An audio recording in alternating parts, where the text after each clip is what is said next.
Respirer, inspirer vous fait maintenant découvrir la dernière tendance pour les célibataires, le love coaching, ou comment apprendre ou réapprendre à aimer.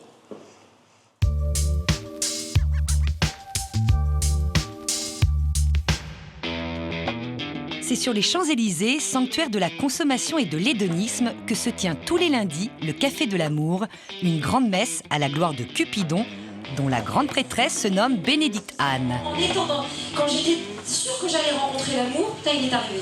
Mais alors je portais mon prochain, je l'avais devant, derrière, sur le dos, sur les épaules, je vais rencontrer l'amour. Eh ben, si moi j'y crois pas, qui va y croire à ma place? Un café de l'amour, mais a-t-on vraiment besoin de ça? Je crois qu'il y a plus que jamais besoin d'un café de l'amour, dans la mesure où on nous a fait croire que le sexe, c'était possible avec le chien, le chat, les animaux, juste il n'y a pas les végétaux, et que c'est devenu quelque chose de tellement galvaudé qu'on en oublie ce que c'est que l'amour. Et je dirais qu'aujourd'hui, aimer, c'est devenu aussi subversif que de faire crac-crac dans les années 50. Des conférences, des débats, des discussions et même des exercices. Aimer demande donc autant de travail? Aimer, c'est le travail d'une vie, c'est pas quelque chose de simple, qui est facile. Ça demande de la remise en cause, ça demande de la tolérance, de l'acceptation. Donc c'est tellement plus confortable d'avoir des relations Kleenex. Et dès qu'on a passé la phase de l'érotisation, d'état amoureux, tous les 36 mois, changer de partenaire, que aimer, c'est devenu une gageure aujourd'hui. Mais la prêtresse n'abandonne pas ses fidèles après l'office. Elle accompagne individuellement ceux qui le souhaitent lors de séances très spéciales de love coaching. Nous sommes là aujourd'hui, Christelle, parce que vous avez 39 ans, que vous êtes célibataire.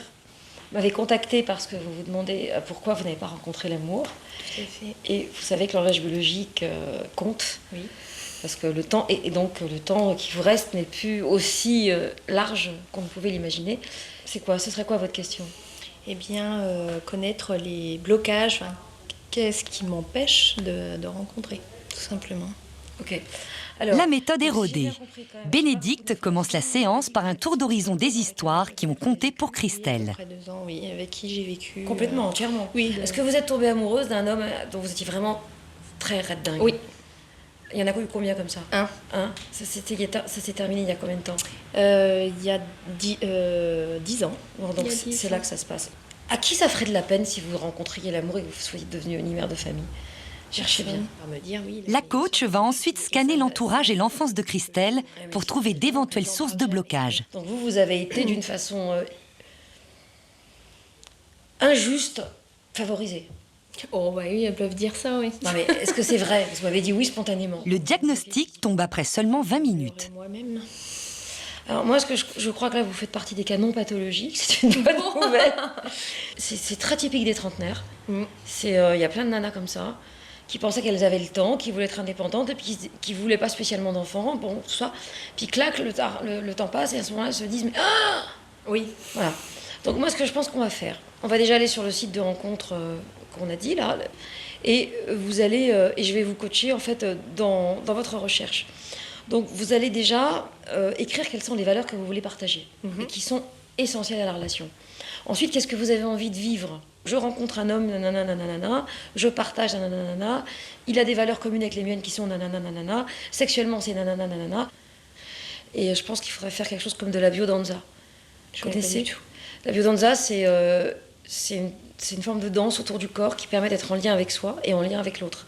Et surtout, apprendre à écouter votre corps. Et dès que ça bloque, dès qu'il y a un truc ici, peu importe, c'est que attention, trahison à l'horizon. Même au téléphone, tu vous dis par exemple, t'aurais pas une photo en entier? Genre, voilà, vous l'envoyez pas la photo, vous sentez le blocage, il dit ah celui-là il se croit à la foire aux bestiaux.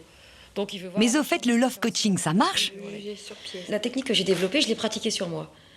Et il y a quelques années, j'étais à peu près au mois d'octobre, et j'ai dit à la Saint-Valentin de l'année d'après, genre, je sais que l'homme que j'aime et qui m'aime, ça a marché. Oui. Et je l'ai rencontré genre 15 jours après. Il faut un objectif. J'étais sur mon objectif, je ne pensais qu'à ça. Je m'étais donné tous les moyens, et je m'étais dit, je vais rencontrer un homme que j'aime et qui m'aime. Et c'était une évidence pour moi. C'était juste, j'ai fait un casting, j'en ai vu une trentaine. Fallait juste que je me trompe pas, et savoir dire non, c'est savoir dire oui. Et j'écoutais mon corps. Donc vraiment, si je le dis, c'est que c'est pas du tout impossible. Quand on est prêt, on vibre sur une vibration particulière et on attire quelqu'un qui vibre sur la même vibration. C'est vrai que la solitude, par moments, c'est bien confortable, pas dangereux du tout. On finit par prendre des petites habitudes. Et avoir quelqu'un qui nous met un coup de pied au derrière, ça fait du bien aussi, puisque ça s'oblige aussi à bouger, quoi. On ignore si Christelle trouvera l'amour grâce à Bénédicte, mais elle a quitté son coach regonflé à bloc. C'est déjà ça.